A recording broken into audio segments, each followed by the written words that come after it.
l'été, c'est aussi un temps, un moment où l'on change de rythme. Je dis, tiens, on va changer de rythme dans le culte aussi. Pour éviter que l'on s'habitue, on sait, on va venir, voilà, il va y avoir un temps de louange, il va y avoir la prédication, il va y avoir la scène, etc. Non, casser un petit peu le rythme de temps en temps, c'est pas mal. Casser les habitudes, c'est pas mal. Donc on change les horaires, on change tout pendant l'été, on se relâche un petit peu, et c'est normal. Et c'est bénéfique. Mais ce matin, comme je vous disais, ce que j'aimerais que l'on puisse voir et partager un petit peu avec vous ce matin, c'est justement de se rappeler que d'avoir de bonnes habitudes, c'est quelque chose de très bénéfique, même pendant les vacances. Et raison de plus, pendant notre vie au quotidien. Et ce dont je voudrais vous parler ce matin, et notre ami Solane va nous l'apporter, vous voyez ce que c'est ? C'est un pain, il y a la parole, il y a une Bible, il y a une coupe. Rassurez-vous, ce n'était pas ce type de coupe-là que Jésus avait. C'est dans les films que l'on voit ces types de coupes-là. Ils avaient plutôt des coupes soit en bois, soit en terre cuite. Mais ça vous fait penser à quoi ? La scène. Mais la scène, c'est quoi, finalement ? Ce matin, ce dont j'aimerais vous parler, c'est d'avoir de bonnes habitudes, mais de saintes habitudes. Et je vais vous lire 2 textes. On va les lire ensemble. Premièrement, dans Exode, au chapitre 12, les 3 premiers versets, et puis les 3 autres versets dans le même chapitre, et puis 1 Corinthiens. 1 Corinthiens 11, normalement, ça devrait vous parler par rapport à cette image. Vous êtes prêts ? On lit ensemble ? Ok. Je ne sais pas si vous voyez bien. En tout cas, suivez, vous pouvez suivre aussi là. Donc, l'Éternel parla à Moïse et à Aaron lorsqu'ils étaient en Égypte. Il leur dit, ce mois-ci sera pour vous un mois de vacances. Ah non, ce n'est pas ce que le Seigneur va leur dire. Ce mois-ci sera pour vous le premier mois de l'année. Donnez à toute la communauté d'Israël les instructions suivantes. Et voilà les instructions. Le 10e jour de ce mois, que chaque maison ou chaque famille se procure un agneau. Ah, voilà. Et on passe au verset 23. L'Éternel donc parcourra l'Égypte pour la frapper. Quand il verra le sang sur le linteau et sur les 2 montants de vos portes, il passera par-dessus la porte et ne permettra pas au destructeur de pénétrer dans votre maison pour porter ses coups. Vous observerez toutes ces prescriptions comme une institution pour vous et pour toutes les générations à venir. Lorsque vous serez arrivés dans le pays que l'Éternel vous donnera, comme il l'a promis, vous accomplirez cette cérémonie. Ça vous parle ? De quoi Moïse est en train de parler là ? De quoi Dieu dit à Moïse, voilà ce que tu vas transmettre. La sortie d'Égypte avec la Pâque, ce que l'on appelle aujourd'hui la Pâque. Ensuite, car, ça c'est Paul qui parle là, il parle aux Corinthiens, il va leur dire, car voici la tradition que j'ai reçue du Seigneur.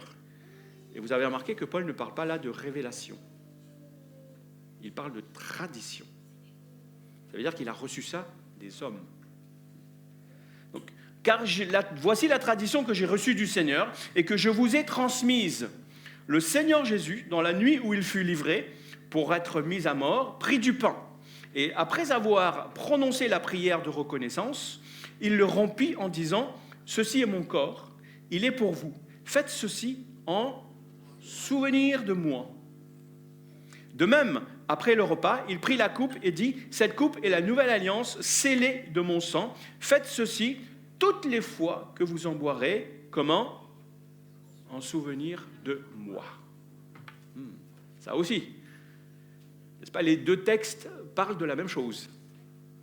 Donc, quand Dieu parle de la Pâque, dans le premier texte que l'on a lu, si vous avez bien lu, donc c'était une traduction Summer, le Summer dit « Vous accomplirez cette cérémonie. » Vous perpétuerez, vous accomplirez cette cérémonie. Alors que si vous lisez dans d'autres traductions, traduction second par exemple, quelle que soit la traduction, vous observerez ce rite, ou encore, vous observerez cet usage sacré. Comprenez pourquoi je parle de sainte habitude maintenant ? vous utiliserez, vous mettrez en place, vous pratiquerez cet usage sacré. Autrement dit, ce n'est pas juste une action ponctuelle que vous allez faire, c'est quelque chose qui doit être intégré, qui doit être répété et qui doit être pratiqué régulièrement, jusqu'à ce que cela devienne une habitude. Et encore, une sainte habitude. Est-ce qu'on est chez les saints? Est-ce qu'on parle de saints? C'est quoi une sainte habitude? Mais attention, ce n'est pas qu'un simple rituel à observer, ce que Dieu est en train de dire là. Ce n'est pas une chose. Il y en a plusieurs. C'est bien pour cela que je parle de saintes habitudes au pluriel. Et pourquoi je parle de saintes habitudes au pluriel? Parce que c'est quelque chose d'essentiel. Parce qu'il y a dans la vie du croyant, il doit y avoir des habitudes, des pratiques. Il faut cultiver certaines habitudes, certaines saintes habitudes, c'est-à-dire des gestes, des réflexes, des habitudes qui sont enracinées dans la parole de Dieu, qui sont enracinées dans notre vie chrétienne, dans notre foi, et qui nous connectent à Dieu. Et qui nous met en communion, en relation directe avec Dieu. Mais si je vous posais la question, c'est quoi une habitude au juste? C'est quoi? Allez, je vous laisse un petit peu parler, là. Comme ça va vous stimuler un peu. Il y a répétition, il y a faire régulièrement. C'est quelque chose qui est intégré dans un quotidien, c'est ça? Vous êtes d'accord avec ça? Ah ouais, ben c'est tout à fait juste. C'est tout à fait juste.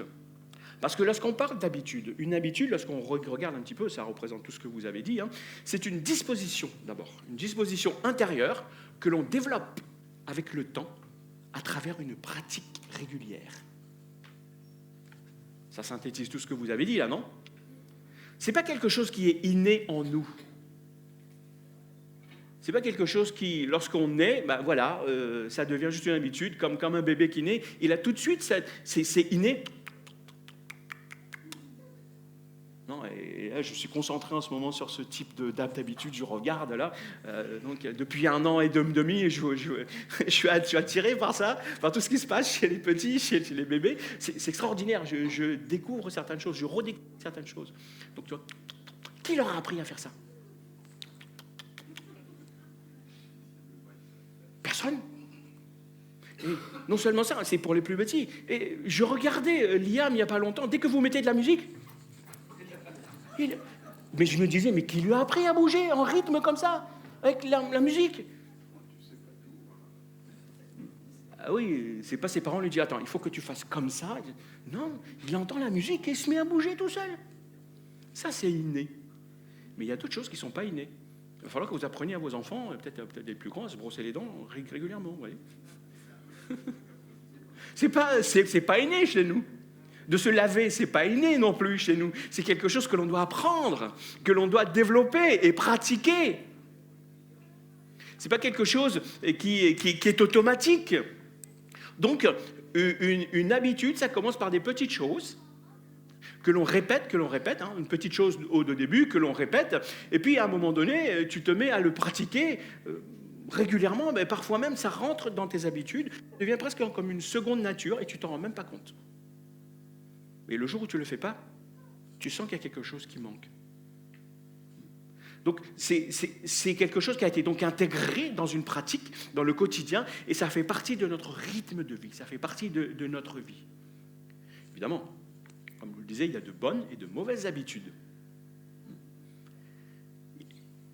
Vous en connaissez des mauvaises habitudes? Par exemple, vous allez me dire, bon, je prends cet exemple, mais c'est pas dramatique. Quelqu'un peut parler toujours fort, mais très fort. Même lorsque cette personne a un secret à vous dire, elle va se mettre à parler tout fort. Mais dites-moi, doucement, il ne faut pas que les voisins entendent. Il ne faut pas que les enfants entendent. Doucement, doucement, doucement. Même lorsque cette personne va essayer de vous raconter quelque chose, voilà, tout le monde entend. Calme-toi, calme-toi, calme-toi. Il y en a d'autres qui râlent tout le temps.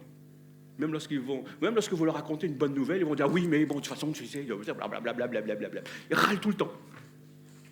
Écoute, je viens de t'annoncer une bonne nouvelle. Là. Pourquoi tu râles?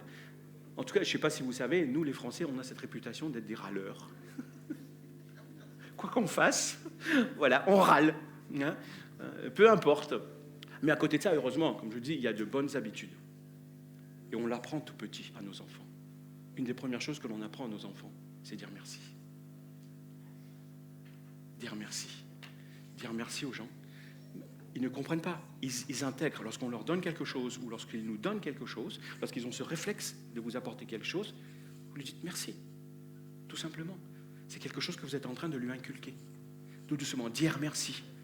Et puis, pour nous, les chrétiens, dire merci à Dieu avant de manger. Dire merci à Dieu le matin quand on se réveille ou d'avant d'aller se coucher. D'exprimer sa gratitude envers Dieu. Ce sont des bonnes habitudes. N'est-ce pas? Mais des saintes habitudes, c'est encore autre chose. Ce ne sont pas simplement des gestes dans notre vie quotidienne qui sont bonnes, ce sont des saines habitudes. Donc j'aurais pu mettre à avoir des saines et des saintes habitudes, mais bon. Des saines habitudes, vous l'avez, comme je dis, par exemple, se laver, c'est une saine habitude. Mais ce sont des gestes, lorsque je parle de saintes habitudes, ce sont des gestes et des pratiques que Dieu lui-même a demandé, que Dieu lui-même commande à son peuple. C'est-à-dire, c'est quoi? Ça peut être des pratiques, ça peut être des rendez-vous précis, ça peut être des temps fixés dans l'espace, des temps fixés dans l'espace et dans le temps. C'est Dieu dit, faites ceci, gardez ceci, transmettez ceci à vos enfants. C'est ce que l'on a lu, n'est-ce pas? Donc, ce sont des repères, ces saintes habitudes. Ce sont des repères. Ça peut être des responsabilités que l'on assume. Ça peut être une attitude spirituelle, un état de cœur que l'on adopte, mais que l'on ne garde pas pour soi, que l'on transmet. Voilà les saintes habitudes. C'est ce que l'on a lu, n'est-ce pas? Donc ces saintes habitudes ne sortent pas de nulle part, ça ne nous tombe pas dessus comme ça, non, elles nous sont données par Dieu. C'est Dieu qui nous les donne. Elles ont commencé à un moment donné, à un endroit donné. Il y a une intention derrière. C'est pas faites ceci comme ça pour faire bien. Non, Dieu nous les donne. Pourquoi? Pour que nous puissions les mettre en pratique et garder vivant quelque chose, le souvenir de quelque chose. Et ensuite de les enseigner à la génération suivante, comme lorsqu'on a lu. Voilà pourquoi je parle de saintes habitudes. Donc, pas juste simplement des habitudes spirituelles, oui, ce sont des habitudes spirituelles, mais bien des saintes habitudes, c'est-à-dire des habitudes qui sont mises à part pour être consacrées à Dieu. Donc, dans le premier passage que l'on a lu, donc ça parlait, comme vous me l'avez dit, de l'institution de la Pâque. Dieu va instituer la Pâque. Dieu dit à son peuple, alors qu'ils sont encore en Égypte, ce mois-ci sera pour vous le premier des mois. Alors imaginez que je vous dise, voilà, là on est au mois de juillet, et bien maintenant, voilà, je vais changer le calendrier. Pour nous, ça sera le mois de janvier. Ça sera le premier mois de l'année. Et le 10e jour de ce mois-ci, comme aujourd'hui on est le 27, le 25e jour de ce mois-ci, vous allez faire quelque chose, vous allez mettre en place quelque chose et vous allez le répéter tous les ans. Donc ça sera le premier mois de l'année. Il bouscule tout là, on va perdre nos repères. Non, Dieu fixe de nouveaux repères. Ces habitudes sont de nouveaux repères que Dieu nous fixe. Donc ça chamboule carrément leur calendrier. Donc le 10 ce mois-ci, vous allez prendre un agneau, Dieu leur dit, vous allez prendre un agneau, vous allez faire un sacrifice et vous allez prendre le sang de cet agneau que vous allez mettre sur les linteaux de votre porte. Et lorsque le destructeur va venir, lorsqu'il va passer au-dessus de vos maisons, là où il n'y a pas de sang, eh ben, il va venir exécuter l'ordre que Dieu lui a donné. Mais s'il voit le sang, il va passer par-dessus. En anglais, on dit « pass over ». C'est ce que signifie le terme « Pâques ». Passer au-dessus. C'est ce que Dieu va leur dire.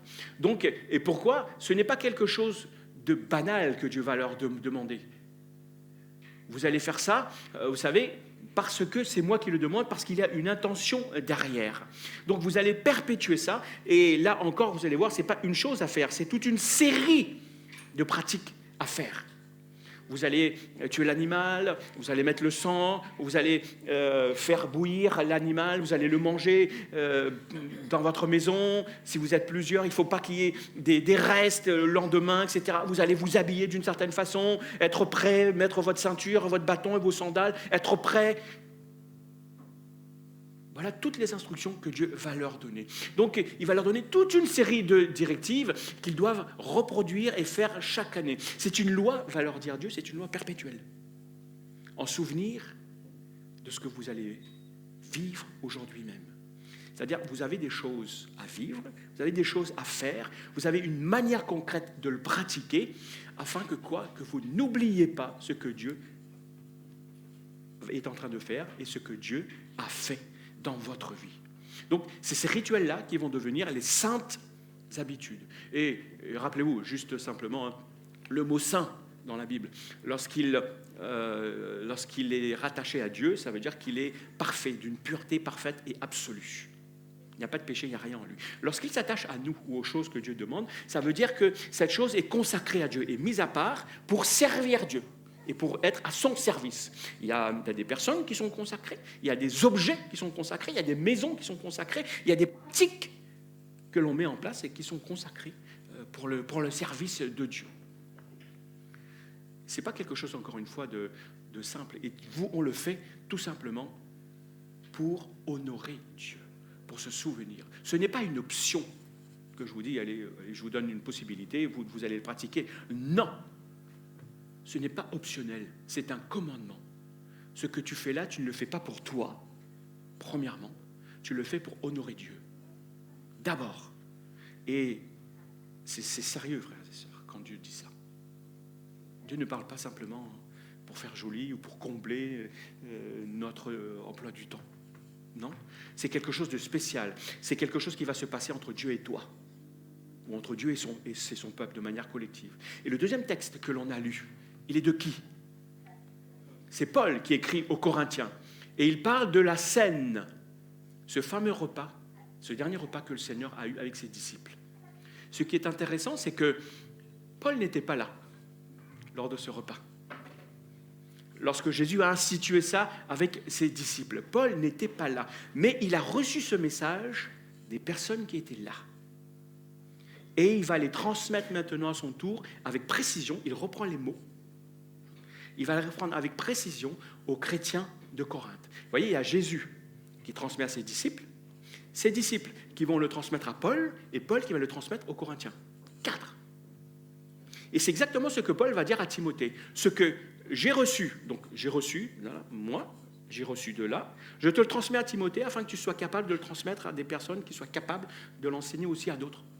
Ouh. Vous voyez le processus de transmission ? On reçoit, on transmet, afin que ceux qui reçoivent puissent le transmettre aussi. Mais lorsque Paul reçoit ce message, et lorsqu'il le transmet, il va justement leur expliquer le sens que Jésus a donné à cela.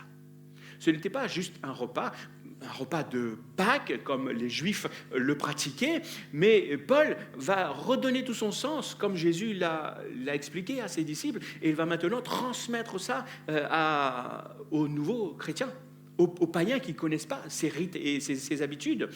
Les Juifs célébraient cela le jour de la Pâque, et donc en souvenir de l'Exode, de la libération. Donc le pain va devenir le corps de Christ qui a souffert sur la croix, donc son sacrifice, et le vin va devenir le symbole de son sang qui a coulé, mais c'est dans lequel il va sceller nouvelle alliance avec nous. Il va prendre ces éléments traditionnels de la Pâque, il va les réorienter vers sa mission. Jésus va les orienter vers sa mission, vers sa personne, parce que c'est lui qui est venu incarner tout ça. Donc vers la croix et l'œuvre du salut. Donc, Paul n'était pas présent. Seuls les apôtres étaient présents. Mais il va parler avec une telle autorité, avec une telle force, qu'on a l'impression qu'il était présent. Pourquoi ? Parce que lui-même, lorsqu'il a reçu ça, il le vit. Il le vit, il l'a intégré lui-même, et maintenant il va enseigner à des chrétiens non juifs à continuer à pratiquer cela. Et vous voyez, c'est arrivé jusqu'à nous aujourd'hui. Vous voyez la transmission ? C'est devenu donc une habitude sacrée. Encore une fois, c'est ça, des saintes habitudes. C'est une habitude sacrée qui a été transmise de génération en génération jusqu'à nous aujourd'hui. Et à nous, aujourd'hui, de le transmettre, de continuer de le transmettre. Et pourquoi Paul insiste autant là-dessus? Parce que parfois, vous savez, on a tendance à faire quelque chose qui est rentré dans notre routine de manière répétée, sans y penser, sans en connaître la valeur. Parfois, on mange parce qu'on a la facilité d'acheter à manger, de pratiquer, etc. On mange, mais on ne connaît pas la valeur de pouvoir manger tous les jours. Alors que certains n'ont peut-être qu'un repas par jour, il y en a d'autres que 2 ou 3 repas par semaine. Cette simple chose, c'est une valeur que l'on a oubliée. Pourquoi? Parce que c'est rentré dans notre quotidien. Avoir des vêtements pour s'habiller, avoir une maison pour être en sécurité. Ce sont des petites choses que l'on a et dont on a perdu la valeur. Ce n'est pas simplement ça. Donc Paul est obligé de répéter cela et va dire aux Corinthiens, donc, vous avez fini par banaliser ces choses-là. Maintenant, regardez, parce que le culte déjà des Corinthiens, ça avait pris une allure de banquet.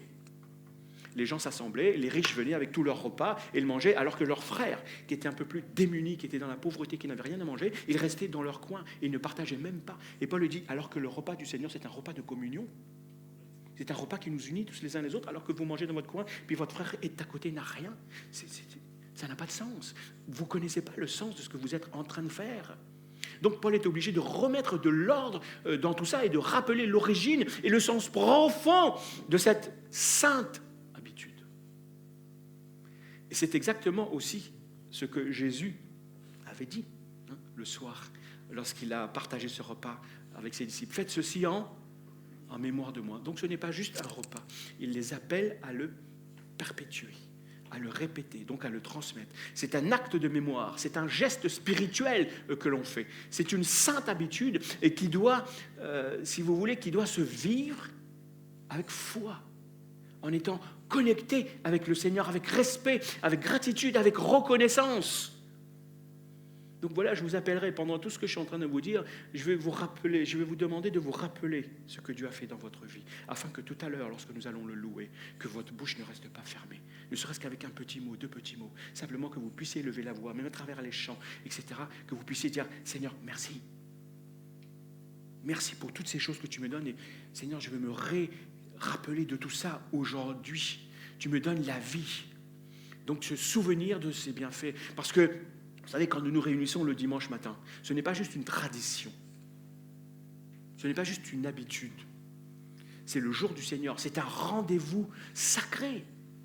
Et encore une fois, quelque chose de sacré, c'est quelque chose que l'on met à part pour être en communion avec Dieu, pour servir Dieu. C'est quelque chose qui est spécial dans notre vie. Ce n'est pas juste une question de chant, de paroles, de prédication, etc. Non, c'est un moment où l'on vient rendre grâce à Dieu, être reconnaissant, se souvenir de ses bienfaits et nous réjouir dans sa présence. Et de plus en plus, je me rends compte que ce qui est le plus important, ce n'est pas ce que le Seigneur me donne, c'est tout simplement sa présence dans ma vie. C'est la chose la plus précieuse que j'ai. Je peux ne plus avoir le reste, mais le fait que Dieu soit présent dans ma vie, j'ai tout. J'ai l'essentiel et j'ai tout. Donc c'est un acte spirituel profond que l'on fait. On vient se souvenir, on vient le louer, l'adorer, le remercier. Et quand on réalise ce qu'est réellement la louange, la reconnaissance, eh bien on se rend vite compte que ce n'est pas juste une question de musique, de chant et de quelques paroles que l'on dit. Non, c'est un acte spirituel vraiment profond qui nous met en relation avec Dieu. Et il se passe des choses dans le monde spirituel lorsqu'on loue. C'est un moment sanctifié, un moment consacré à Dieu où l'on exprime notre reconnaissance. Où l'on dit, Seigneur, oui, Seigneur, tu as agi dans ma vie. Seigneur, tu m'as sauvé. J'étais perdu. Pour l'éternité, j'étais perdu. Tu m'as béni alors que je ne méritais rien du tout. Seigneur, je ne peux pas l'oublier et je ne veux surtout pas l'oublier. Jésus lui-même avait des saintes habitudes, vous savez. Il se levait le matin pour aller prier. Il priait aussi le soir. Il avait des temps mis à part pour être avec son Père, pour être avec Dieu. Et toi, quelles sont tes habitudes, tes saintes habitudes dans ta vie? Je ne parle pas de ces habitudes sacrées qui sont sacrées pour toi, de ne pas louper peut-être une série que tu as l'habitude de regarder. Donc ça peut être sacré pour toi. Dans le sens où tu veux mettre ce temps à part pour cette chose-là. Mais je parle des choses sacrées concernant Dieu. Est-ce qu'il n'y a pas d'autres choses qui viennent remplacer ça dans ta vie? Quelles sont tes saintes habitudes? Je parle donc de ces pratiques spirituelles qui montrent ton alliance avec Dieu, le fait que Dieu a fait alliance avec toi, que tu lui appartiens. Qui montrent vraiment que ta vie est consacrée à Dieu. Qui montrent que tu le sers et consacré uniquement à lui à ce moment-là, où tu coupes tout pour être entièrement avec lui, que ce soit de façon individuelle ou de façon collective. Est-ce qu'il y a ces moments dans ta vie? Ça, c'est la question que je vous pose, avant tout simplement de vous dire à quoi servent ces saintes habitudes. À quoi ça sert? Eh bien, d'abord, ça montre que Dieu est déjà intervenu dans ta vie. Ça montre que Dieu t'a déjà visité, que Dieu t'a déjà manifesté sa faveur. Ce sont des mémoriaux vivants, vous savez. Ce sont des rappels. Si je peux l'exprimer comme ça, ce sont des antidotes à l'ingratitude. Dieu nous donne ces moments pour pas que l'on oublie ce qu'il a fait dans notre vie, qui il est et ce qu'il a fait dans notre vie. D'où là il nous a sortis. Quand Dieu te demande de répéter quelque chose, de répéter un geste, ce n'est pas pour t'imposer une règle religieuse. Non, ce qu'il fait, c'est pédagogique. Ça a un sens. C'est pour que tu te rappelles et que tu te souviennes qu'un jour, là où tu étais, que Dieu est venu et est intervenu de façon miraculeuse, de façon grandiose dans ta vie. Et pour que tes enfants, ceux qui te regardent et tes enfants sachent que quelque chose a commencé un jour, quelque part dans ta vie, alors qu'eux n'étaient pas là. Il y a eu un point de départ, il y a eu une intervention divine dans ta vie. Souvenez-vous de ce passage où Dieu, lorsque le peuple va traverser le Jourdain, Dieu va leur dire, voilà, quand j'aurai séparé donc les eaux du Jourdain, lorsque les sacrificateurs vont mettre le pied dedans et que le Jourdain va se séparer, que vous allez traverser avec Josué. Ça a remarqué que Josué fait presque la même chose que Moïse. Moïse a séparé la mer Rouge, Josué sépare le Jourdain. Jésus a commandé au vent, aux éléments de la nature. Josué l'a commandé au soleil et à la lune de s'arrêter. C'est extraordinaire lorsque Dieu intervient. Et Dieu va leur dire, pour que vous n'oubliez pas ça, vous allez prendre 12 pierres dans le lit de ce fleuve et vous allez les emmener, vous allez dresser un autel. Ensuite, mais pourquoi tu veux qu'on fasse ça, Seigneur? Voilà, des moments, etc. Est-ce qu'on ne va pas idolâtrer ça? Non, Dieu dit non. Pour que le jour où vos enfants vont vous dire, mais où ils vont passer par là, ils vont vous dire, mais c'est quoi ce tas de pierres qui est là? Vous allez leur dire, Dieu est intervenu dans notre vie. Il a accompli un miracle. Il a ouvert la mer Rouge et nous, on est passé. Vous n'étiez pas là. Et nous, on l'a vécu. Nous, on l'a vécu. On sait de quoi on parle. Et tu dois le savoir aussi. Tu dois l'apprendre. Voilà, je vais t'expliquer ça, etc., etc., etc. Que Dieu avait agi dans notre vie. Et on a passé à sec. On n'a pas nagé. Non, non, non, non, non, non. Dieu nous a délivrés et il est intervenu. On ne se contente pas simplement à ce moment-là de dire merci pour ce que Dieu a fait. Comme pour nous, on est là, pas simplement pour dire à Dieu, merci pour ce que tu as fait pour nous cette semaine. On se rappelle que depuis bien longtemps, et si je fais rappel à votre mémoire, que le Saint-Esprit vous rappelle que déjà bien longtemps, Dieu a agi en notre faveur, en votre faveur. Depuis bien avant ce culte, Dieu avait déjà, bien avant que Coram Deo n'existe sous la forme de Coram Deo que nous connaissons aujourd'hui, Dieu avait déjà agi en notre faveur. Si nous sommes là aujourd'hui, c'est bien parce que Dieu l'a fait. Et parfois, aussi, quand on prie, qu'on demande quelque chose et que la réponse tarde à arriver, eh ben, on fait comme si que Dieu n'avait jamais agi. On oublie ce que Dieu a fait. Donc, si l'on s'arrête un instant, frères et sœurs, comme Dieu dit, comme le psalmiste dit, de la part de Dieu, arrête-toi et sache que je suis Dieu. Arrête-toi un instant. Regarde ta propre vie. Considère quelques instants ta vie. Considère ta maison. Ta famille, ton travail, ta santé. Peut-être la santé, elle est un petit peu bancale, mais tu as encore envie ce matin. Considère tes enfants, peut-être tes petits-enfants. C'est Dieu qui a fait tout ça. C'est Dieu qui a fait tout ça. Ta foi, ta connaissance de sa parole, ton salut, tout ça ne vient pas de toi. Dieu t'a donné une mesure de foi. C'est le Saint-Esprit qui te permet de comprendre sa parole. C'est Jésus qui est mort sur la croix, qui t'a pardonné et qui t'a permis d'être sauvé. C'est encore et toujours Dieu qui agit. Ne l'oublie pas. Alors pourquoi entretenir ces saintes habitudes là? Eh bien pour dire, Dieu, oui, tu es déjà intervenu. Tu m'as déjà béni. Je veux te rendre grâce, je veux te rendre gloire, je veux être reconnaissant. Et la meilleure des choses que l'on puisse faire, que tu puisses faire quand Dieu t'accorde une grâce, eh bien c'est de lui ramener cette grâce sous forme de reconnaissance. Seigneur, merci. Tu veux que cette grâce se multiplie, et ça c'est quelque chose d'extraordinaire, parce que lorsque tu bénis Dieu par ce qu'il a fait dans ta vie, et bien Dieu te dit, tu sais quoi? Tu me dis merci pour ça, mais c'est rien ce que j'ai fait là. Tu vas encore voir de plus grandes choses. Tu vas encore voir de plus grandes choses. C'est ce qu'on appelle la prière de multiplication. Rendre grâce, c'est la prière de multiplication. Vous vous rappelez de Nathanaël? Nathanaël, quand Philippe vient le voir, il lui dit, voilà, on a trouvé le Messie, et qu'il l'emmène à Jésus, que Nathanaël lui dit, ouais, Jésus de Nazareth, qu'est-ce qui peut venir de bon de Nazareth? Il avait oublié qu'il y avait des prophètes qui venaient de ce coin-là aussi. Il parlait de Jonas. Et donc, lorsqu'il dit ça à Philippe, Jésus n'est pas là, il vient, il l'emmène à Jésus, et Jésus lui dit, ah, Nathanaël, voici un homme un juif dans lequel il n'y a pas de fraude. Et là, Nathanaël est choqué. Il dit, attends, oh, d'où tu me connais, toi? Parce que là, ce dont tu es en train de parler, moi je pensais être tout seul sous cet arbre-là. Il n'y a personne qui me regardait. Comment se fait-il que toi, tu sais ce qui s'est passé là, à ce moment-là? Nathanaël lui dit, waouh, tu ne peux être qu'un grand prophète et que Dieu. Et Nathanaël va reconnaître, il va confesser, il dit, tu es le Fils de Dieu. La première confession. Tu es le Fils de Dieu. Tu es le roi d'Israël. Il reconnaît en tant de descendant de fils de David, le Messie qui devait venir. Et Jésus dit, parce que simplement je t'ai dit ça, tu me crois. Mais puisque tu fais ça, tu m'as reconnu, cette reconnaissance-là, eh bien, tu verras encore de plus grandes choses. Tu verras le ciel s'ouvrir, et tu verras les anges monter et descendre sur le Fils de Dieu. Sois reconnaissant. Sois reconnaissant et tu verras les merveilleuses choses que Dieu va te révéler, les merveilleuses choses que Dieu va accomplir dans ta vie. Tu vas voir des grandes choses. C'est ce qu'on appelle les prières de multiplication, les reconnaissances de multiplication. Et vous vous rappelez aussi lorsque Jésus, il y avait plus de 5000 personnes là et qu'ils avaient faim. Donc on lui amène simplement 5 pains et 2 poissons. Petit garçon, et Jésus dit, les disciples disent, mais comment on va faire? Qu'est-ce qu'a fait Jésus? Pain, multiplie-toi.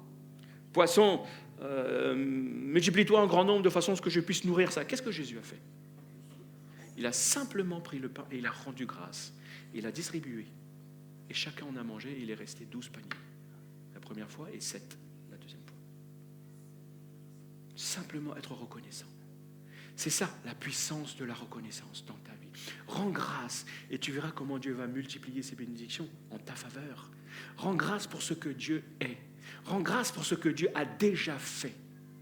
Et tu vas voir ce qu'il est capable de faire encore plus. Et cela, ne le fais pas simplement une fois de temps en temps, mais fais-le régulièrement. Intègre ça comme une sainte habitude dans ta vie.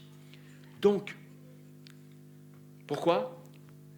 À quoi ça sert, les saintes habitudes? À se souvenir des bienfaits de Dieu.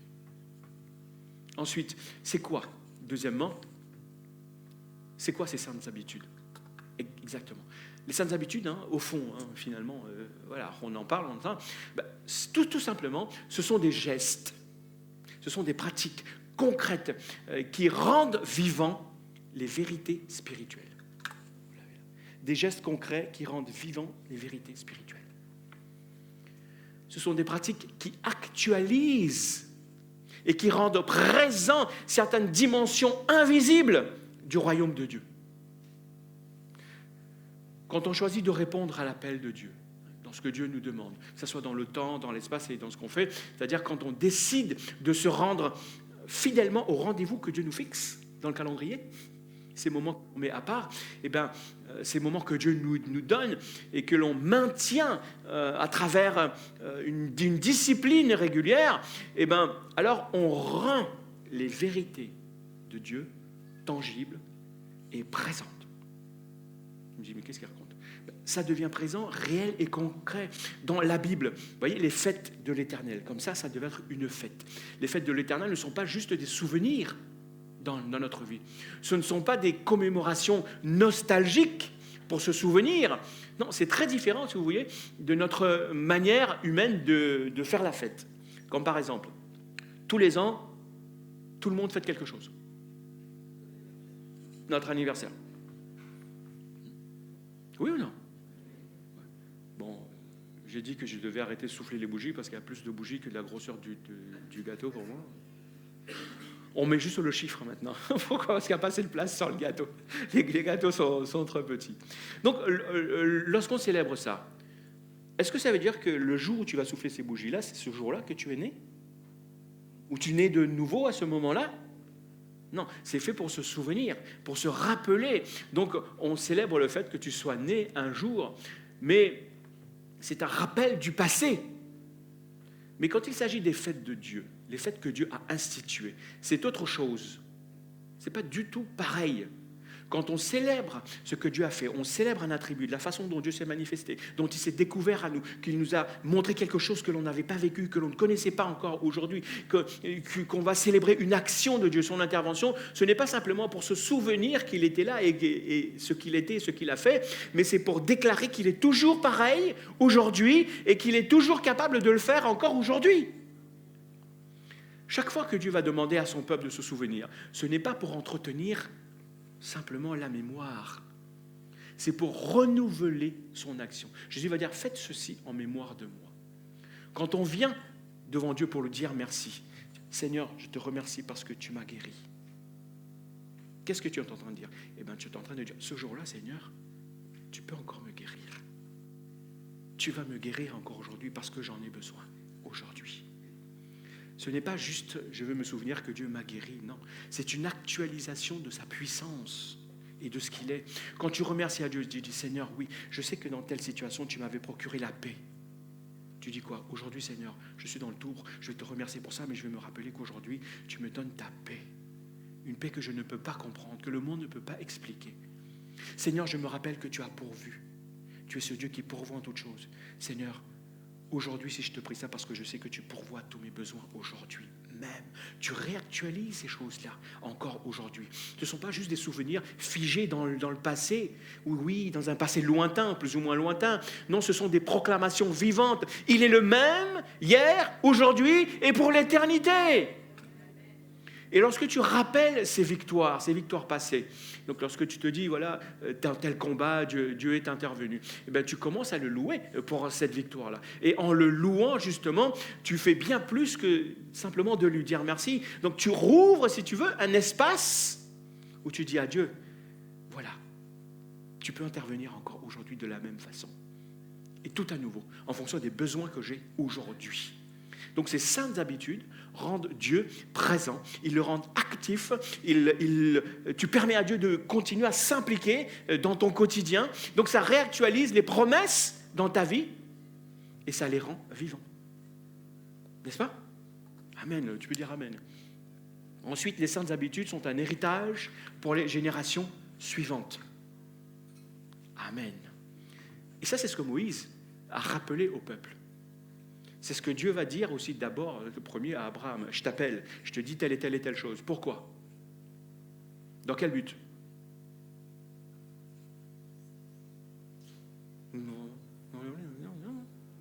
Non, c'est une vraie question que je vous pose.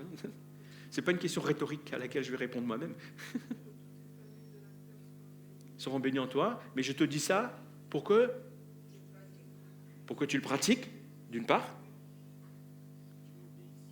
que tu obéisses, pour que tu puisses les transmettre à tes enfants après toi. Et Moïse va leur rappeler ça dans le Deutéronome. Il va leur dire, rappelez-vous, Dieu a combattu pour nous. Il nous a délivrés. Il a agi avec puissance contre les Égyptiens. Là, c'est dans le texte que nous avons lu. Et cette expérience ne doit pas rester simplement pour ceux qui l'ont vécu. Vous ne devez pas simplement vous dire « Ouais, super, Dieu nous a vécu ». Elle doit être racontée, cette histoire. Elle doit être transmise. Si Jésus a fait quelque chose dans ta vie, tu dois raconter, tu dois transmettre cette génération. Tu dois transposer cela à la génération qui est présente et aux autres générations. Pourquoi ? Parce que Dieu n'a pas changé. Dieu combat encore aujourd'hui pour ses enfants. Ça, c'est une chose que l'on a dit tout à l'heure. Mais il y a encore autre chose. Ces saintes habitudes ne sont pas simplement des rappels. Elles sont aussi un héritage que l'on doit transmettre. C'est un héritage. Et cet héritage-là, elle n'est pas faite pour garder pour nous, d'ailleurs, un héritage. Ceux qui n'ont pas de descendants, c'est l'État qui récupère leur héritage. Ou parfois, avant, ils le transmettent à certaines associations, etc., etc. Mais là, cet héritage que l'on reçoit, qu'est-ce que l'on doit en faire ? On doit transmettre d'abord à nos enfants, non pas sous une forme de contrainte, vous voyez, mais comme une fête. Voilà pourquoi c'est une fête que l'Éternel a instituée. C'est comme quelque chose de joyeux. Une fête, c'est quelque chose de joyeux. Tu ne dois pas dire, ouais, tu dois donner ta vie à Dieu, tu dois venir à l'église, tu dois prier, tu sais, voilà, Dieu l'a dit, il faut le faire. Bon, écoute, bon, le jour où tu n'as pas envie, ne le fais pas. Non, c'est quelque chose de joyeux. Trop souvent, on impose des pratiques religieuses aux enfants et aux jeunes, sans leur expliquer pourquoi. Résultat, elles finissent par les vivre comme une punition, comme une contrainte. Et c'est là, souvent, que le bas blesse. Parce que je peux vous dire, parce que je l'ai déjà entendu. Plus jeune, pas forcément ici. C'est pourquoi que certains jeunes, lorsqu'ils ont la liberté, ils fuient nos assemblées. Pourquoi ? Parce qu'ils voient cela, cette vie chrétienne, comme des obligations, comme des traditions. C'est la tradition de mes pères. Vide de sens, ça n'a aucun sens pour moi. Le dimanche matin, ça devient une corvée de se lever pour aller prier, pour aller louer Dieu, alors que je suis dans la joie quand on me dit « Allons à la maison de l'Éternel ». Comment est-ce qu'on transmet ça à nos enfants ? La prière, lorsqu'on offre à manger, ouais, il faut dire merci, voilà, c'est une habitude, etc., juste avant de manger. Mais le cœur n'y est pas. Le remerciement du matin, lorsqu'on se réveille, oui, prie Dieu, même lorsque tu es tout seul dans ta chambre, tu n'as pas besoin de papa maintenant, de maman, tu es grand, voilà, c'est bâclé, Seigneur, merci, c'est bâclé en 2 minutes, voire inexistant. On impose, mais on n'explique pas. On a besoin d'expliquer. Et ce que l'on impose, ça finit comment ? Ça finit par être rejeté à un moment donné. Parce que, permettez-moi, ça nous fatigue, les choses qu'on nous impose. Je vous le dis encore, parce que je l'ai entendu, je ne fais que répéter ça. Moi, je ne veux pas aller à l'église. Pourquoi ? Je n'ai pas envie d'y aller. Pourquoi ? Et le parent qui répond, mais si, tu dois y aller, je te le dis, c'est moi ton père, c'est moi ta mère, c'est moi l'autorité, tu dois y aller, je t'oblige à y aller, sans lui expliquer pourquoi. Et le gamin vient vous dire, ouais, je suis obligé d'être là, pourquoi ? Parce que mes parents m'y obligent, et ils m'ont même dit que si j'y allais pas, je serais puni. C'est triste d'entendre ça, je l'ai entendu, lorsque je m'occupais aussi d'enfants. Tu seras puni si tu ne vas pas à l'église. Tu seras puni si tu ne pries pas. Tu seras puni si tu ne dis pas merci à Dieu. C'est pas étonnant que nos enfants ne suivent pas. Pas étonnant, frères et sœurs. Qu'est-ce qu'on leur transmet ? Ça, c'est le discours de certains. Alors que ce moment devrait être des moments vécus comme des instants de grâce. Ils sont perçus plutôt comme des sanctions dans beaucoup de moments. Mais une habitude sacrée, une sainte habitude, ce n'est pas une obligation punitive. Non, c'est un trésor familial. C'est un legs, c'est un héritage spirituel que l'on transmet. Comme Paul, lorsqu'il écrit les lettres à Timothée et à Tite, c'est un témoignage spirituel qu'il a vécu et tous les principes qu'il transmet à ses enfants spirituels. Vous savez, c'est un trésor familial. Et un enfant qui voit ses parents vivre ces moments-là avec joie, dans la foi, à son tour, il va les intégrer. Il va les vivre de la même façon. Mais pour ça, il faut que ça soit vrai, il faut que ça soit authentique. Ça ne doit pas être du cinéma. Si tu loues le Seigneur le dimanche matin, que les enfants le voient, et qu'à la maison, c'est inexistant, tu crois que les enfants ils vont suivre ? Tu crois que les enfants ils vont le faire aussi ? Si tu pries à l'église et que, pardonnez-moi de le dire comme ça, voilà, tout le monde t'entend, tu fais des belles phrases, etc., il faut prier pour que tout le monde t'entende, pour faire... Mais qu'à la maison, c'est inexistant, il n'y a rien du tout, je peux t'assurer que les enfants, ils n'y vont pas suivre. Ils perçoivent l'écart entre ce que tu dis et ce que tu fais. C'est maintenant tu dis, ouais, est-ce que tu es à l'église, tu dois prier. Et ils voient la distance qu'il y a entre la réalité de ce qu'ils voient et ce que toi, tu leur dis. Donc, ils ne vont pas copier ce que tu vas leur dire, ils vont surtout copier ce que tu es. Si tu passes ton samedi ou si tu passes ton temps à faire la fête et que tu dis, ouais, moi j'aime bien faire la fête, s'amuser, il n'y a rien de mal, et que le dimanche matin tu dis, ouais, je suis trop fatigué pour aller à l'église, quel message tu transmets à tes enfants? Qu'aller à l'église, ce n'est pas la fête. Et ce n'est pas étonnant que tes enfants, une fois qu'ils ont la liberté de le faire, ils préfèrent aller faire la fête que de venir louer. Ou qu'ils préfèrent venir lorsque les jeunes se rassemblent. C'est un moment de fête aussi. Tout ça, ça fait partie de ces saintes habitudes que l'on doit transmettre. Frères et sœurs, c'est vrai que ça interpelle tout ça. Les enfants retiennent ce que l'on vit, pas ce que l'on affiche tout simplement. La reconnaissance, la gratitude, le respect que l'on a pour Dieu, ce n'est pas un événement du dimanche matin seulement. C'est un mode de vie dans le quotidien. C'est ce que les enfants vont retenir. Et Jésus lui-même, il nous montre que c'est par l'exemple que l'on fait. Lorsqu'il est venu le soir avant ce repas, il va se mettre dans l'état d'un serviteur. C'est-à-dire, il va enlever ses habits, il va se ceindre, il va prendre une serviette, il va aller laver le pied de ses disciples pour leur donner un exemple. Et ils ne vont pas comprendre vraiment tout de suite cet exemple. Et puis il va être choqué, il va dire, ah non, toi le maître, tu me laves les pieds. Non, c'est pas possible. Ce sont les esclaves qui font ça à leur maître. Nous ne sommes pas des maîtres, nous sommes tes serviteurs. Jésus va leur dire, oui, tu as raison, Pierre. Je ne vais pas te contredire là-dessus. Sauf que je vous donne un exemple là. Non pas que vous laviez les pieds, ce n'est pas le fait de pratiquer ça, mais un exemple pour que toi tu puisses comprendre ce que c'est que le service. C'est ça ce que je suis venu faire, Pierre. Servir. Et non pas me servir. Me servir de l'Église pour paraître. Me servir de l'Église pour faire quelque chose. Non, l'Église est là pour que moi, je puisse le servir. Servir Dieu à travers le service que je tiens. Et c'est ce que les enfants vont retenir. Donc, nous, frères et sœurs, alors que Jésus a incarné lui-même à travers sa vie, ses saintes habitudes, comment est-ce que l'on incarne, nous, cela? Et comment est-ce que l'on transmet cela à nos enfants?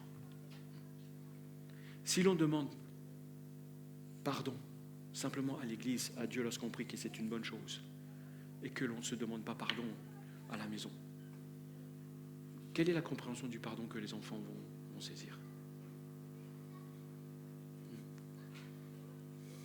Et qu'est-ce qu'ils vont eux-mêmes pratiquer? Parce qu'ils vont reproduire ce qu'ils vont voir vivre. On ne transmet pas, encore une fois, ce que l'on dit uniquement, mais ce que l'on vit et la cohérence qu'il y a entre ce que l'on dit et ce que l'on vit. Et ça doit être cohérent et c'est ça qui porte du fruit. Donc, quels sont vos rituels? Quelles sont vos habitudes sacrées? Quelles sont vos habitudes spirituelles que vous avez instaurées dans votre foyer, à la maison? Certains peuvent créer des habitudes de violence, des habitudes autoritaires, des habitudes de silence, de froideur. D'autres, au contraire, peuvent instaurer justement des habitudes de dialogue, des habitudes d'écoute, des habitudes de respect, des habitudes de pardon. Tout ça, ce sont des habitudes saintes. Et il n'est jamais trop tard, frères et sœurs, pour changer, même si tu n'as pas fait ça jusqu'à présent. Il n'est jamais trop tard pour travailler sur ces habitudes. C'est le moment, justement, d'inscrire dans ta vie et dans la vie de tes enfants des pratiques qui vont t'aider, qui vont les aider à se rapprocher de Dieu, donc des saintes habitudes. Et je termine. Les saintes habitudes rappellent que les temps changent. Oui, ça c'est une autre fonction de ces habitudes. Elles nous rappellent que les saisons changent. Il y a de ça un peu plus de 3 semaines. Adam était mari. Non, pas mari, sa femme. Il était un époux. Aujourd'hui, il est papa. 3 semaines après. La situation a changé pour lui. Et lorsque les situations changent, les responsabilités changent avec. N'est-ce pas? N'est-ce pas? la vie change, le rythme de vie change, les responsabilités changent. Ça fait 1 mois que Simon, lui, il est dans, plus d'un an, pardon, 1 an et demi qu'il est dans, il dit, ouf, bon, je commence à comprendre certaines choses, mais j'en ai encore beaucoup à apprendre. Donc, ils discutent entre eux, les frères, et tout ça. Donc, oui, ces habitudes simples nous rappellent que les choses évoluent dans la vie. Mais pourquoi répéter certaines choses? Pourquoi Dieu nous demande de les répéter? Pourquoi revenir chaque année ou régulièrement à faire certaines choses, à certains gestes, à fêter certaines choses, ou même parfois à faire certaines prières qui se répètent? Parce que c'est une façon de se souvenir, encore une fois, de ce que Dieu a déjà fait et de se rappeler qu'il le fera encore. À une époque de ma vie, frères et sœurs, Dieu est intervenu de façon très puissante. Il m'a permis de pouvoir travailler, d'avoir un travail, de pouvoir me marier, d'avoir des enfants, d'étudier sa parole, de le servir, et parfois tout ça en même temps. J'en parlais récemment avec mes enfants. Ce n'est pas des choses que je recommanderais forcément à tout le monde, mais Dieu est intervenu de façon spéciale pour que je puisse passer ce moment-là. Et je peux dire aujourd'hui que si je suis là aujourd'hui, c'est parce que Dieu est intervenu. Il y a eu des nuits blanches, je peux vous l'assurer. Il y a eu des grands défis. Il y a eu des soucis. Il y a eu des moments de tension. Il y a eu des difficultés. Mais pas un moment, Dieu ne m'a abandonné. Dieu a ouvert certaines portes. Il en a fermé d'autres. Il a agi. Alors aujourd'hui, je lui dis merci. Mais je ne lui dis pas simplement merci pour ces choses passées, mais je lui dis merci pour aujourd'hui. Pourquoi? Parce que vous savez, les ténèbres, les difficultés ne durent pas pour toujours. Et même la nuit la plus sombre et la plus longue finit par laisser place au soleil qui se lève dans notre vie. Et se souvenir de ça, ça nous permet de pouvoir continuer la tête haute et d'être fortifiés avec Dieu.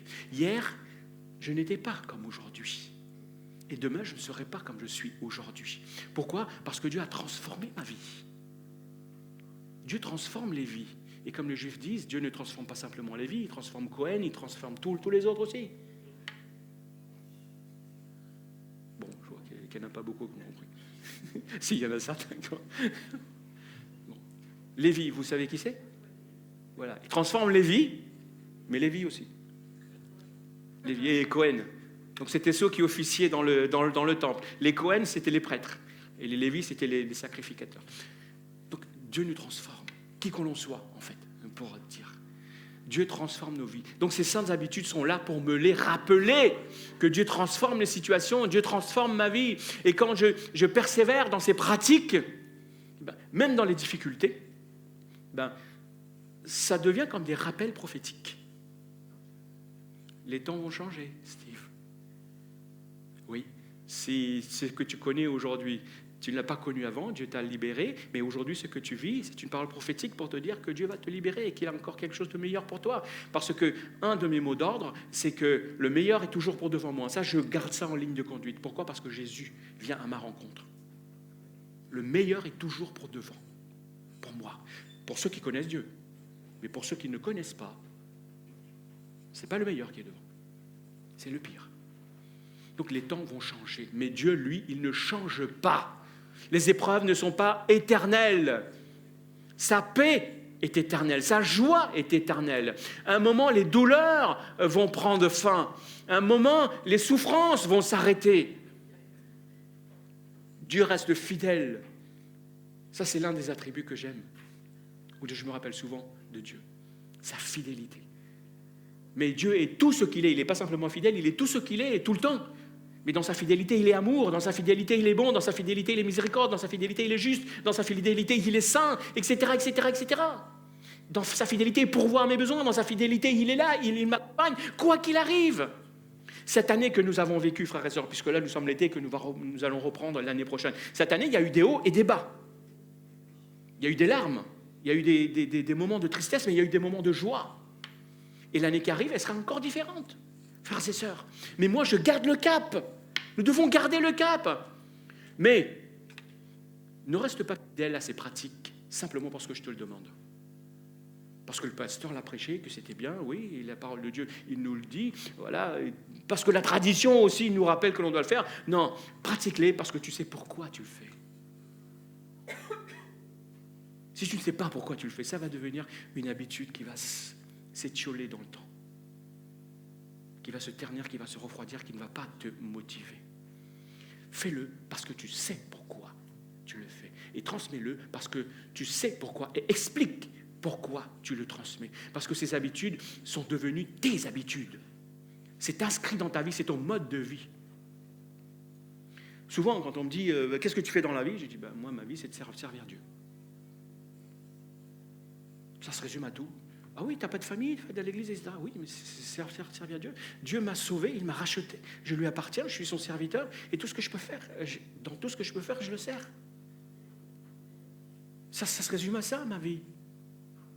Quand je mange, je le sers. Quand je suis avec mes enfants, je me réjouis, je joue, je le sers. Lorsque je suis là, lorsque j'ai fait des plannings pour l'église, je le sers. Lorsqu'on fait des réunions, je le sers. Lorsque je prêche, je le sers. Lorsque je loue avec le groupe de louanges, avec vous, je le sers.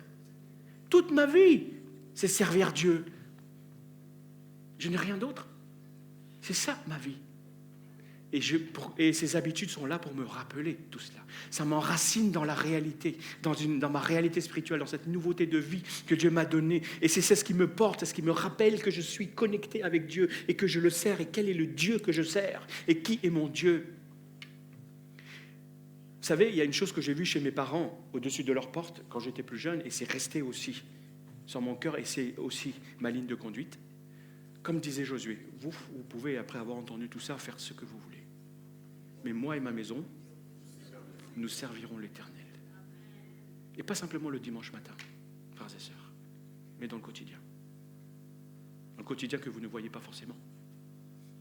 Vous ne le voyez que le dimanche matin, ou dans les quelques réunions. Mais moi et ma maison, nous servirons l'Éternel. Et nous continuerons à le faire. C'est ça mon mot d'ordre.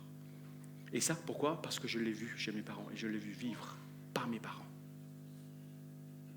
Et je vais aussi le transmettre à mes enfants et qu'eux aussi le transmettre à leurs enfants et leur expliquer ces choses-là. Mais il y a une chose qui m'interpelle, je vous disais. Ce sont nos amis juifs et musulmans. Ils m'interpellent dans leur manière de préserver et de respecter leurs saintes, leurs habitudes sacrées. Ils sont capables à l'heure de la prière de tout arrêter. Les magasins sont fermés, leurs activités sont suspendues. Même au travail, ils prennent un temps à part, ils mettent leur tapis.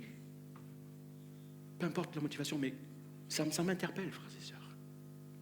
Un juif ne signera jamais un contrat le jour du sabbat, même si ce contrat vaut des millions. Pourquoi ? Parce qu'il respecte le jour du sabbat. Vous allez dire, oui, c'est une tradition, c'est pas Dieu qui le demande, mais c'est ce respect pour ça qui m'interpelle. Est-ce que nous sommes capables, nous, de manifester autant de respect et de zèle pour nos pratiques, pour nos saintes pratiques? Est-ce que nous sommes capables de tout mettre de côté pour ça? Est-ce qu'on est capable de faire ça même si ça nous coûte, comme celui qui ne veut pas signer un contrat ce jour-là?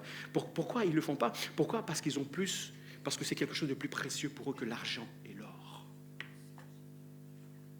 Quand les enfants voient cela, justement, ils comprennent que c'est...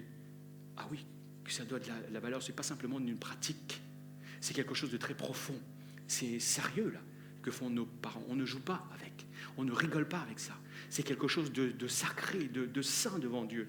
Et chrétiens, est-ce qu'on a ce même zèle? Venir louer le dimanche matin devrait être un acte prioritaire. Quoi qu'on en ait pu faire la veille. D'ailleurs, on doit se préparer à ça. Parce que le culte, ce n'est pas une option, vous savez, parmi tant d'autres. C'est une source. C'est un fondement. C'est là où je puise. Et permettez-moi de le dire de cette façon, c'est la source de mes ressources à moi. C'est là que je viens puiser mes ressources. Quand je suis avec mes frères, quand on loue Dieu ensemble. Alors, quelles sont tes saintes et saines habitudes? Qu'est-ce que tu as mis en place? Et je vais demander au groupe de louanges donc, de venir. Et ceux qui ont été désignés pour préparer la scène, de venir aussi. Alors, quelles sont tes saintes et saines habitudes? Qu'est-ce que tu as mis en place? Et qu'est-ce que tu pratiques pour t'aider à grandir spirituellement, pour te rappeler qui est Dieu, pour que quelque chose qui va réveiller en toi quelle est la grandeur de Dieu et qui va montrer que tu appartiens à Dieu et que tu le sers. Qu'est-ce que tu pratiques pour cela régulièrement? Quelle est cette sainte habitude que tu mets en place? Le culte du dimanche matin, ce n'est pas un simple événement spécial, frères et sœurs. C'est le fruit d'une vie ordinaire qui est marquée par des habitudes extraordinaires. Je ne dis pas qu'il n'y a pas des moments où, voilà, dans la vie où l'on ne peut pas. Ce n'est pas cela. Mais à Coram Deo, ce n'est pas simplement le dimanche matin que l'on vit pour Dieu. En tout cas, ce n'est pas ce que l'on enseigne. Et ce n'est pas ce qu'on veut vivre non plus. Chaque jour, chaque instant, ça doit être un style de vie qui est marqué par la gratitude. C'est ça, les saintes habitudes. Par la reconnaissance, par l'intimité, la communion avec Dieu. Voilà ce que sont fondamentalement, frères et sœurs, ces saintes habitudes. Alors, je vous invite à prendre ce temps. On va passer aussi la scène pendant ce moment-là. Sentez-vous libre. Il y aura des moments où simplement, ou courtement, peut-être élevez la voix, simplement dites-lui merci, que vous ne voulez pas passer à côté. S'il y a des choses à remettre en place dans votre vie, c'est le moment. Dieu ne vous condamne pas. Il a déjà pris la condamnation. C'est ce que l'on va se souvenir en prenant ce pain et ce vin. Dieu ne va pas dire « Ah, tu ne l'as pas fait jusqu'à présent, moi je t'oublie, et de toute façon tu vas être puni. » Dieu n'est pas dans cette optique. Ce n'est pas sa perspective, ce n'est pas ses motivations. Il veut simplement nous emmener à nous réjouir dans sa présence et être au bénéfice de sa présence, c'est tout. Et à nous rappeler qu'il est ce Dieu qui est intervenu et qui veut toujours intervenir dans notre vie. Et pratiquer cela, ce n'est pas une simple habitude de dire « Ah oui, si je ne le fais pas, bon, Dieu va me punir. » Non, prenez-le avec joie, avec reconnaissance, ce pain et ce vin. Et élevez votre cœur. Élevez votre voix pendant que nous allons louer, tous ensemble. C'est un temps aussi de restauration, où Dieu va restaurer ceux qui sont peut-être fatigués, ceux qui sont abattus. Ces instants servent aussi à ça, à se souvenir que Dieu était déjà intervenu. Donc, reprendre ces saintes habitudes, même pendant les vacances, de les maintenir, c'est une grâce que nous ne voulons pas, et pour laquelle nous ne voulons pas passer à côté.